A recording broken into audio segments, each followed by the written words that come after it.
குருவியின் பானிபுரி வியாபாரம். ஹஸ்கிங்கிற காட்டுல ஒரு குருவி இருந்துச்சு. அந்த குருவிக்கு சின்ன வயசுல இருந்து படிப்புன்னா சுத்தமா பிடிக்காது. தன் கூட இருக்கிற பறவைகள் பள்ளிக்கூடத்துக்கு போனாலும் குருவி மட்டும் பள்ளிக்கூடத்துக்கு போகாம வீட்லயே இருந்து அம்மா கிட்ட சமையல் செய்ய கத்துக்குச்சு. ஒரு நாள் குருவியோட அப்பா குருவிய பார்த்து இப்படி சொன்னாரு. இத பாரு, எப்பவும் பொம்பளை மாதிரியே அம்மா கூட சமையலறையிலே இருக்க. உன் வயசு பசங்கள பாத்தியா? எல்லாரும் படிச்சு நல்ல வேலையில இருக்காங்க. நல்லா படிக்க சொன்னா நீ கேட்கவே மாட்டியா? அப்படின்னு திட்டினாரு.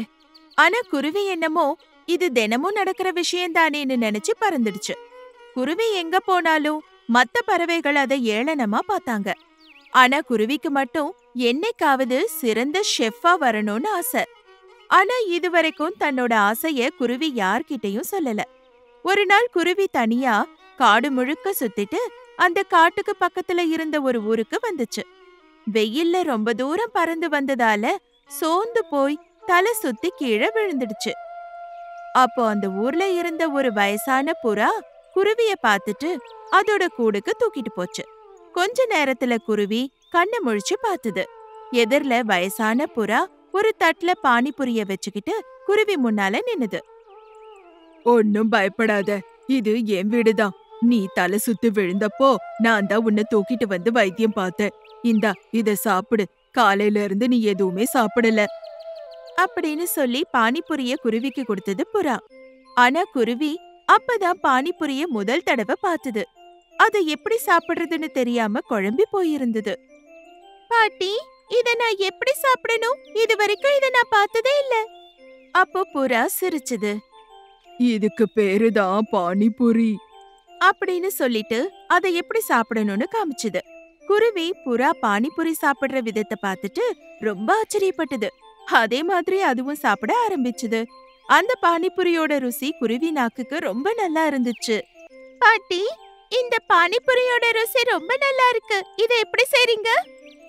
அதுக்கு புறா சிரிச்சுக்கிட்டே சொல்லுச்சு. நான் உனக்கு கத்து கொடுக்கறேன். ஆனா நீ எதுக்காக இத தெரிஞ்சுக்கணும்னு நினைக்கிற? அத முதல்ல சொல்லு, அதுக்கப்புறம் நான் சொல்லித்தரேன். அதுக்கு குருவி சமையல் செய்யறதுன்னா எனக்கு ரொம்ப பிடிக்கும்னு சொல்லுச்சு. அது மட்டும் இல்லாம தன்னோட ஊர்ல ஒரு நல்ல ஹோட்டல் வைக்கணுங்கிற தன்னோட ஆசைய மொத்தம் சொல்லுச்சு. குருவி சொன்னத முழுசா கேட்ட புறா, சமைக்கிறது ஒன்னும் தப்பு கிடையாது. பொண்ணுங்க தான் சமைக்கணும், பசங்க சமைக்க கூடாதுன்னு ஒன்னும் சட்டம் கிடையாது. பானிபுரி எப்படி செய்யணும்னு நான் உனக்கு சொல்றேன் அப்படின்னு சொல்லி அன்னைக்கு முழுக்க குருவிய அங்கேயே தங்க சொல்லி பானிபுரி செய்ய சொல்லி கொடுத்தது. குருவியும் சீக்கிரமாவே கத்துக்குச்சு. குருவி செஞ்ச பானிபுரிய சாப்பிட்டுட்டு புறா சொல்லுச்சு. நீ என்னை விட ருசியா சமைச்சிருக்க. உன் கையில ஏதோ மாயம் இருக்கு அப்படின்னு சொல்லி குருவிய ஊக்குவிச்சுது. அப்படியே பாட்டி, எனக்கு ஒரு யோசனை தோணுது. என் ஊர்ல நான் பானிபுரி வியாபாரம் செய்ய போறேன் அப்படின்னு சொல்லி குருவி திரும்பவும் காட்டுக்கு போச்சு. குருவி வீட்டுக்கு வந்ததும் குருவிய காணோன்னு தவிச்சு போன அம்மாவும் அப்பாவும் குருவிய பார்த்ததும் சந்தோஷப்பட்டாங்க. அடுத்த நாள் குருவி தன்னோட அப்பா கிட்ட போய், அப்பா, நான் நம்ம ஊர்ல பானிபுரி வியாபாரம் செய்யலான்னு இருக்கேன். நீங்க தான் எனக்கு உதவணும் அப்படின்னு புறாவை பத்தியும் பானிபுரிய பத்தியும் சொல்லிச்சு குருவி. குருவி சொன்னதை கேட்டதும் தனக்கு பிடிக்கலன்னாலும் குருவிக்காக ஒத்துக்கிட்டாரு அப்பா. கொஞ்ச நாள்லயே குருவி தன்னோட ஊர்ல பானிபுரி வியாபாரத்தை தொடங்கிச்சு. ஆரம்பத்துல யாரும் பானிபுரிய சாப்பிட வரல. அத பத்தி குருவி கொஞ்சம் கூட கவலைப்படாம வியாபாரத்தை செஞ்சுட்டு இருந்தது. இப்படி இருக்கும்போது ஒரு நாள் பக்கத்து ஊர்ல இருந்து ஒரு கிளி வந்து குருவி கிட்ட பானிபுரி சாப்பிட்டது. அந்த பானிபுரி கிளிக்கு ருசியா இருந்துச்சு. நான் இது வரைக்கும் எவ்வளவு ருசியான பானிபுரிய சாப்பிட்டதே இல்ல அப்படின்னு சொல்லிட்டு தினமும் தன்னோட நண்பர்களை கூட்டிட்டு வந்து பானிபுரிய சாப்பிட்டுட்டு போச்சு. அதுக்கப்புறம் குருவியோட பானிபுரி வண்டிக்கு முன்னால கூட்டம் சேர்ந்துகிட்டே இருந்தது. கொஞ்ச நாள்லயே எல்லாருக்கும் குருவியோட ருசியான பானிபுரிய பத்தி தெரிய வந்தது. குருவியோட வியாபாரமும் நல்லா நடந்துச்சு. குருவியோட விருப்பப்படியே ஒரு ஹோட்டலை வச்சு தன்னை ஒரு நல்ல ஷெஃப்னு நிரூபிச்சுது. குருவிய பார்த்த அதோட நண்பர்கள் இப்படி பேசிக்கிட்டாங்க. அட, எங்களை விட நீ தாண்டா கிரேட். எங்களுக்கு பிடிக்கலன்னாலும் நாங்க ஒருத்தர் கீழே அடிமை வாழ்க்கை வாழறோம். ஆனா நீ அப்படி இல்ல. நீ நினைச்ச வாழ்க்கை கிடைச்சிருக்கு. உனக்கு நீயே ராஜாவா இருக்க அப்படின்னு குருவிய புகழ்ந்து தள்ளிடுச்சிங்க. ஏற்கனவே குருவிய ஏளனமா பேசினவங்க எல்லாம் இப்ப புகழ ஆரம்பிச்சுட்டாங்க. அத பார்த்த குருவியோட அம்மாவும் அப்பாவும் ரொம்ப சந்தோஷப்பட்டாங்க. ஒரு சமயம் விஜயபுரம் அப்படிங்கிற காட்டுல ஒரு மாமரம் இருந்துச்சு. அதுல ஒவ்வொரு வருஷமும் நிறைய மாம்பழங்கள் தொங்கினாலும் குறிப்பிட்ட 2 மாம்பழங்களுக்கு மட்டும் சில அபூர்வ சக்திகள் இருந்தது. அதனால அந்த 2 மாம்பழங்களும் எல்லா பருவத்திலயும் அந்த மாமரத்திலேயே தொங்கிட்டு இருந்துச்சு. அந்த மாம்பழங்களுக்கு அபூர்வ சக்திகள் இருந்ததால அதுங்களுக்கு பயங்கர கர்வமும் இருந்தது. அதுங்களுக்கு இருந்த அபூர்வ சக்திகளாலதான் அந்த காடு செழிப்பா இருக்கிறதா அதுங்க நினைச்சுதுங்க. அந்த மாம்பழங்களாலதான் எல்லா பறவைகளும் உணவுக்கு பஞ்சமில்லாம வாழறதாவும் அந்த காட்டுக்குள்ள எல்லா நல்ல விஷயங்களும் நடக்கிறதாவும் நினைச்சுதுங்க. நாம இல்லைன்னா இந்த காடும் இங்க வாழற பறவைகளும் என்னாகுமோ? ஆமா, நம்ம கிட்ட இருக்கிற சக்தியால தான் இவங்க எல்லாரும் சந்தோஷமா இருக்காங்க அப்படின்னு பேசிக்கிட்டே இருந்துச்சுங்க. அதுங்க பேசுறத அந்த மாமரம் கேட்டுச்சு.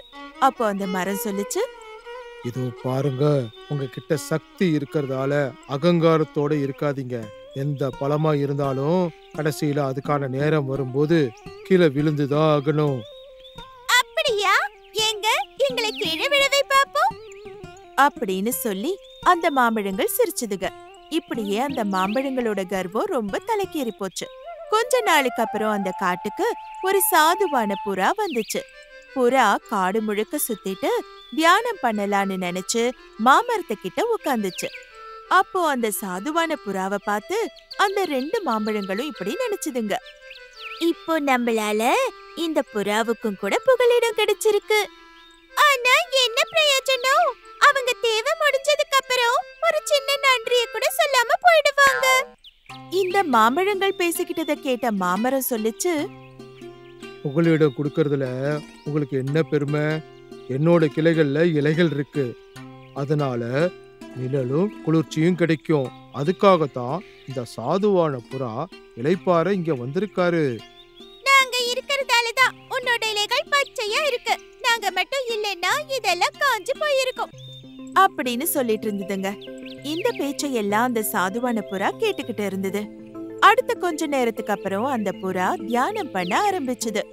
அப்போ அபூர்வ சக்தி இருக்கிற ஒரு பழம் இன்னொரு பழத்தை பார்த்து, இந்த சாதுவான புறா தியானத்துல இருக்குன்னு நினைக்கிறேன். இந்த புறா நிஜமாவே தியானத்துல இருக்கா இல்ல சும்மா நடிக்குதா? சோதிச்சு பார்க்கலாம். எப்படி? அப்போ அந்த மாம்பழம் சிரிச்சுக்கிட்டே தன்னோட சக்திய வச்சு பெரிய சூறாவளிய உருவாக்கிச்சு. மரத்தோட இலைகள் கீழே விழுற மாதிரி செஞ்சது. அந்த இலைகளால சாதுவான புறாவோட தியானத்துக்கு பங்கம் ஏற்பட்டது. ஆனாலும் அந்த புறா தன்னோட தியானத்தை தொடர்ந்து செஞ்சது. இந்த தடவை 2வது மாம்பழம் தன்னோட சக்தியை வச்சு மாமரத்துல இருக்கிற மத்த மாம்பழங்களை கீழே விழ வச்சது. அந்த மாம்பழங்கள் சாதுவான புறா மேல விழ ஆரம்பிச்சது. அப்போ புறாவோட தியானம் கலைஞ்சு போச்சு. உடனே கண்களை திறந்து அந்த மாம்பழங்களை பார்த்தது. அத பார்த்த மாம்பழங்கள் சிரிக்க ஆரம்பிச்சுதுங்க.